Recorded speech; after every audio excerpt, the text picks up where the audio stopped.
अब हम कहानी को आगे पढ़ेंगे। हमने पहले देखा कि वो नीम के पेड़ के नीचे बैठकर उस नीम के पेड़ के नीचे बैठकर अपना काम किया करता था और बगल में एक भट्टी जलती थी जिसमें वो अपना लाख पिघलाया करता था। सामने एक लकड़ी की चौखट पड़ी रहती थी जिस पर लाख मुलायम होने पर वह उसे सलाख के समान पतला करके चूड़ी का आकार देता था। इसमें सलाख का मतलब होता है धातु की एक छड़ होती है। पास में 4-6 विभिन्न आकार की बेलन नुमा मुंगेरियाँ रखी रहती थी जो आगे के कुछ पतली और पीछे से मोटी होती थी। बेलन नुमा मुंगेरियाँ मतलब कि एक गोल लकड़ी होती थी, ठीक है। वो कैसी होती थी?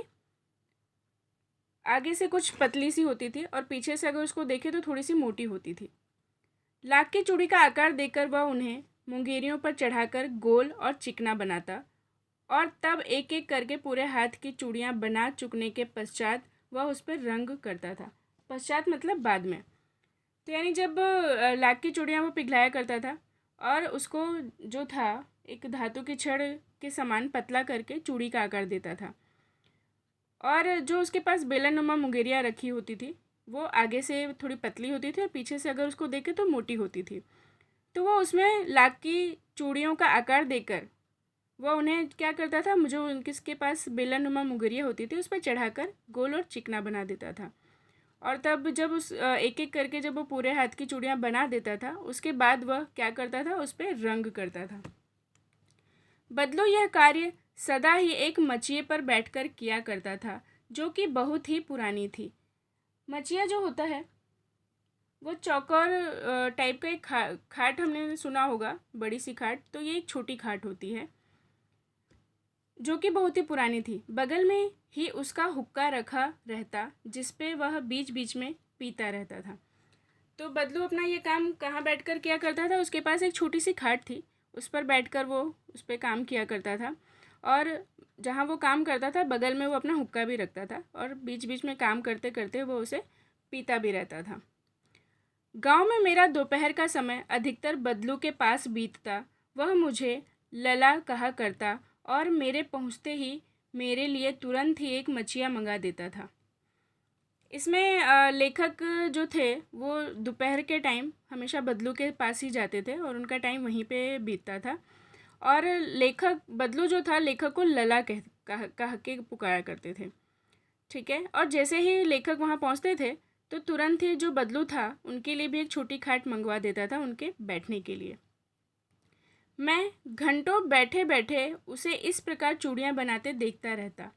लगभग रोज ही वह 4-6 जोड़े चूड़ियाँ बनाता।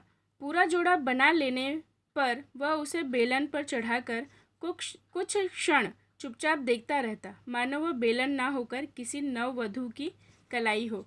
इसमें नववधू मतलब कि जो नई नवेली दुल्हन होती है उसके लिए ये उपयोग किया गया है। तो इसमें लेखक बताते हैं कि जब वो चूड़ियाँ बनाते थे बदलू तो लेखक उनको बैठकर बस देखे घंटों तक उसको देखते रहते थे। और बदलू जो था दिन भर में कितने जोड़े चूड़ियाँ बनाता था, 4 या 6 जोड़े वो बना लेता था। और जब पूरा जोड़ा बना लेने के बाद वो जब बदलू उसे बेलन पर चढ़ा देता था तो कुछ देर तक, क्षण मतलब देर, कुछ टाइम के लिए उसे चुपचाप देखता रहता था। और वो इस तरह देखता था जैसे कि कोई नई नई दुल्हन आई हो। इस तरह से वो अपने चूड़े के जोड़े को भी देखता रहता था। बदलू मनिहार था। मनिहार मतलब होता है कि चूड़ी बनाने वाला। चूड़ियाँ बनाना उसका पैतृक पेशा था और वास्तव में वह बहुत ही सुंदर चूड़ियाँ बनाता था। पैतृक मतलब होता है पुश्तैनी, वास्तव का मतलब है हकीकत। तो बदलू क्या था, चूड़ियाँ बनाने वाला था और चूड़ियाँ बनाना उसका पुश्तैनी काम था, यानी बहुत पुराना पेशा था और वो बहुत ही सुंदर सुंदर चूड़ियाँ बनाता था। उसकी बनाई हुई चूड़ियों की खपत भी बहुत थी। खपत का मतलब होता है बिक्री। तो जो वो चूड़ियाँ बनाता था बदलू, उसकी बिक्री भी बहुत होती थी। उस गांव में तो सभी स्त्रियां उसकी बनाई हुई चूड़ियाँ पहनती ही थीं। आसपास के गांव के लोग भी उससे चूड़ियाँ ले जाते थे। तो जो बदलू के गांव की औरतें थी वो उसी का बनाए हुई चूड़ियाँ पहनती थी लाख की, और जो आजू बाजू के गांव वाले भी थे वो भी उनसे चूड़ियाँ खरीद कर ले जाते थे। परंतु वह कभी भी चूड़ियों को पैसे से बेचता न था, लेकिन बदलू क्या करता था, कभी पैसे लेकर अपनी चूड़ियों को नहीं बेचता था। उसका अभी तक वस्तु विनिमय का तरीका था।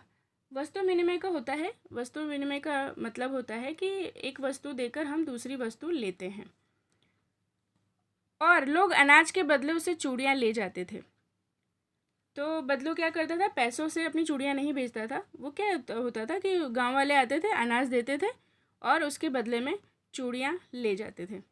बदलू स्वभाव से बहुत सीधा था। मैंने कभी भी उसे किसी से झगड़ते नहीं देखा। लेखक बताते हैं कि जो बदलू था वो सीधा साधा आदमी था, वो किसी से झगड़ा भी नहीं करता था। हाँ, शादी विवाह के अवसरों पर वह अवश्य जिद पकड़ जाता था। जीवन भर चाहे कोई उससे मुफ्त चूड़ियाँ ले जाए, परंतु विवाह के अवसर पर वो सारी कसर निकाल लेता था। कसर का मतलब होता है कमी। तो लेखक कहते हैं कि जब वैसे तो बदलू बहुत सीधा था, लड़ाई झगड़ा नहीं करता था, लेकिन जब शादी ब्याह के अवसर होते थे तब वो जब अपनी चूड़ियाँ बेचता था तो जिद पकड़ के मतलब बैठ जाता था कि उसके बदले में उसको अच्छा मेहनताना मिले। वैसे तो वो कहता था कि चाहे भले हमेशा मुझसे मुफ्त में चूड़ियाँ ले जाओ, लेकिन शादी विवाह के अवसर पर वो सारी कसर निकाल लेता था, यानी जो भी कमी होती थी बेचने, मतलब अच्छी खासे वो दाम में बेचता था। आखिर सुहाग के जोड़े का महत्व ही और होता है। मुझे याद है मेरे मामा के यहाँ किसी लड़की के विवाह मतलब शादी पर जरा सी किसी बात पर बिगड़ गया था और फिर उसको मनाने में लोहे लग गए थे। लेखक कहते हैं कि मुझे एक बार की कहानी याद है कि किसी के वहाँ शादी थी और बदलू जो था जिद पर अड़ गया था, यानी गुस्सा हो गया था और उसको मनाने में बहुत वक्त लग गया था। विवाह में इसी जोड़े का मूल्य इतना बढ़ जाता था कि उसके लिए उसकी घरवाली को सारे वस्त्र मिलते, ढेरों अनाज मिलता, उसको अपने लिए पगड़ी मिलती और रुपए जो मिलते सो अलग। यानी कि शादी ब्याह जब होता था तो उस टाइम पे उसको काफ़ी अच्छा मेहनताना मिल जाता था चूड़ियाँ बेचने के बदले में।